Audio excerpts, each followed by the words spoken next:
सममिति। इस वीडियो में हम सीखेंगे सममिति तथा सममित अक्ष की अवधारणा, असममित आकृतियों की पहचान करना। टीचर्स, बच्चे विभिन्न प्रकार की आकृतियों की पहचान कर सकें, उसके बाद ही उन्हें सममिति की अवधारणा समझाई जानी चाहिए।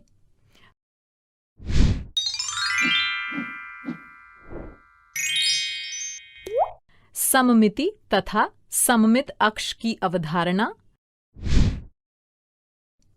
बच्चों, आइए देखते हैं रेनू क्या कर रही है। अरे वाह, रेनू एक सेब को 2 बराबर भागों में काट रही है। आपको भी सेब पसंद है ना? अच्छा, आपने एक बात पर ध्यान दिया? देखिए, सेब के ये दोनों भाग हूबहू एक जैसे लगते हैं, आकार में भी और रंग रूप में भी दिखते हैं ना? ऐसा और भी कोई फल या सब्जी है जिसे बीचों बीच से काटा जाए तो उसके दोनों भाग एक से दिखते हैं? टमाटर या गोभी। देखिए, दोनों हिस्से समरूप दिखते हैं ना? समरूप यानी एक समान रंग रूप वाले। इन दोनों हिस्सों की समानता या समरूपता को ही सममिति कहा जाता है। समझे?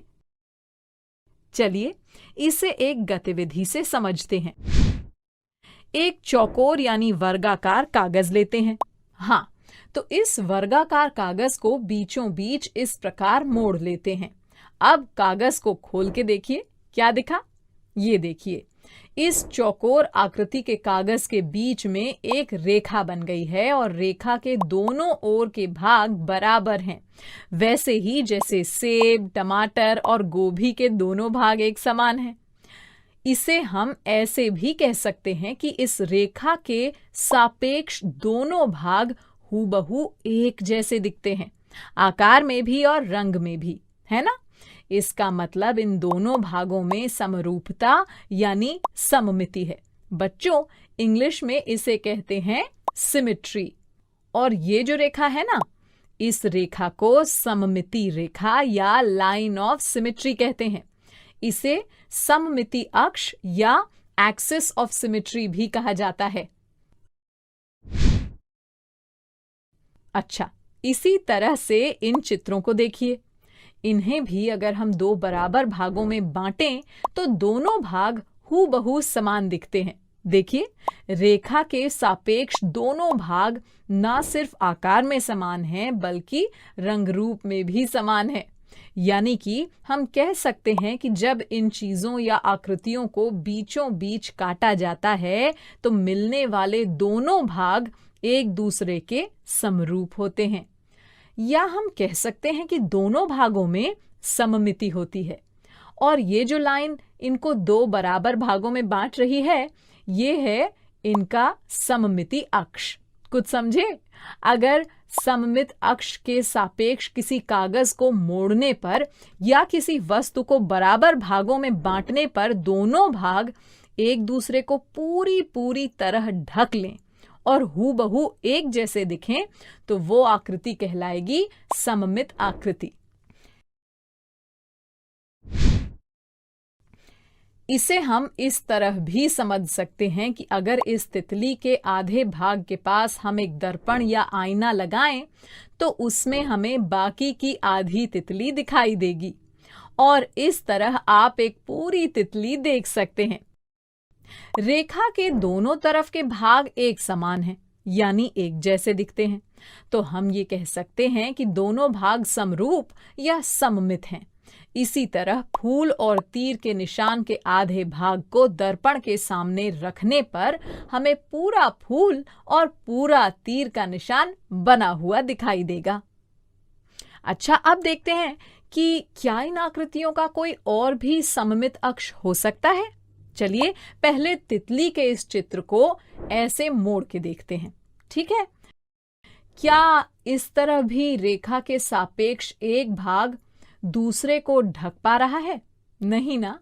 तो इसका मतलब ये आकृति इस रेखा के सापेक्ष सममित नहीं है, या हम कह सकते हैं कि ये आकृति इस अक्ष के सापेक्ष असममित है। या ये रेखा इस आकृति का सममित अक्ष नहीं है? चलिए देखते हैं ऐसी और कौन सी आकृतियां हो सकती हैं। इन चित्रों के बीचों बीच इस तरह से एक रेखा यानी अक्ष खींचते हैं। इस अक्ष के दोनों ओर के भाग बराबर दिखते हैं। देखो, दोनों भाग बराबर है ना? तो हम कह सकते हैं कि ये आकृतियां खींचे गए अक्ष के सापेक्ष सममित हैं। क्या इन आकृतियों का कोई और भी सममित अक्ष हो सकता है?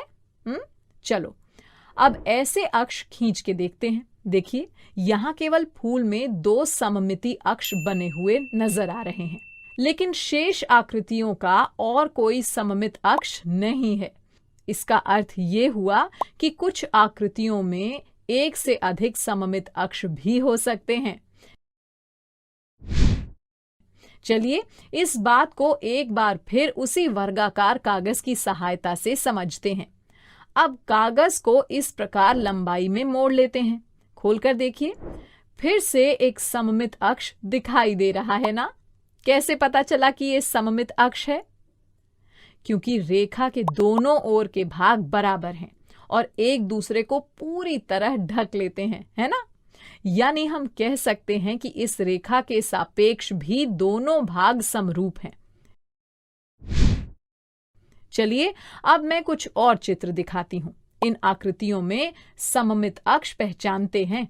देखो, पहले इन आकृतियों के बीचों बीच इस तरह से एक रेखा खींचते हैं। सारी आकृतियां अपने अक्ष के सापेक्ष सममित हैं, ठीक है? चलिए अब एक रेखा इस तरह खींचते हैं। इस तरह भी हर आधा हिस्सा दूसरे हिस्से को ढक लेता है। इसका अर्थ ये हुआ कि इन आकृतियों के 2 सममित अक्ष हैं। कुछ समझे बच्चों? इसका अर्थ ये है कि कुछ आकृतियां केवल एक अक्ष के सापेक्ष सममित होती हैं और कुछ 2 के। लेकिन क्या कुछ आकृतियों में 2 से भी ज्यादा सममित अक्ष संभव हैं? फिर से उसी वर्गाकार कागज को ले लेते हैं और ऐसे कोनों से पकड़कर मोड़ देते हैं। अरे देखिए तो, यहां भी दोनों भाग समान निकले। ये हो गया हमारा तीसरा सममित अक्ष। अब कागज को खोलकर एक बार इन कोनों से भी मोड़ लेते हैं। अब भी एक सममित अक्ष बनते हुए दिख रहा है। एक ही आकृति में 4-4 सममित अक्ष। चलिए कुछ और उदाहरण देखते हैं और इनमें सममित अक्ष खींचकर देखते हैं।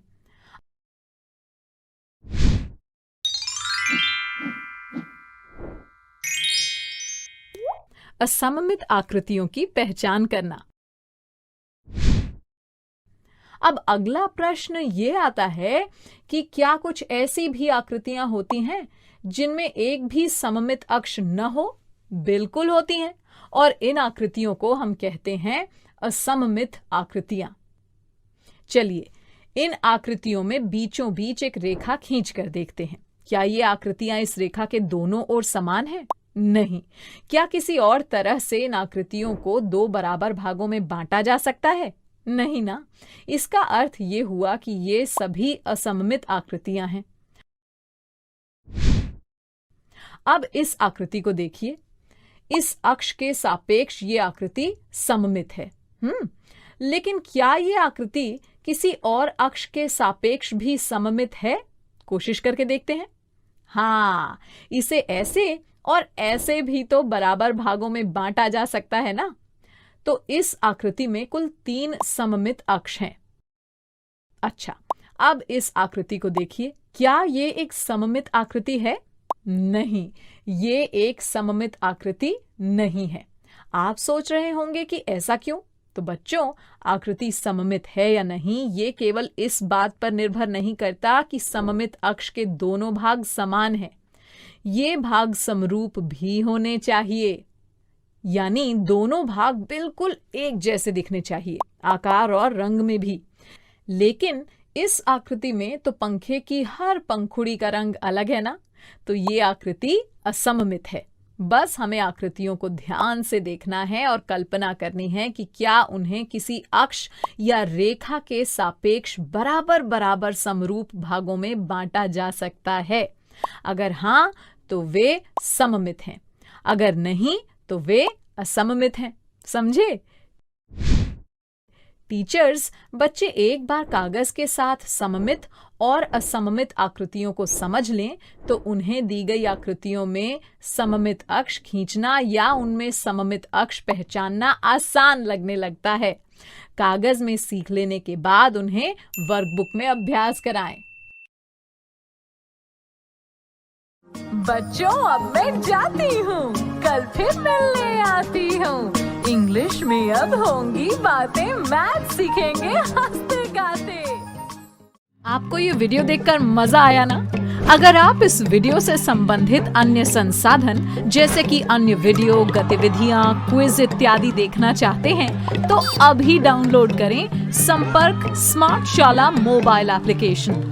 और हाँ, अगर आपको ये वीडियो अच्छा लगा हो तो इसे जरूर लाइक करें। और भी नए नए वीडियोस देखने के लिए सब्सक्राइब बटन पर क्लिक करना न भूलें। मिलते हैं बहुत जल्द YouTube और संपर्क स्मार्ट शाला ऐप पर।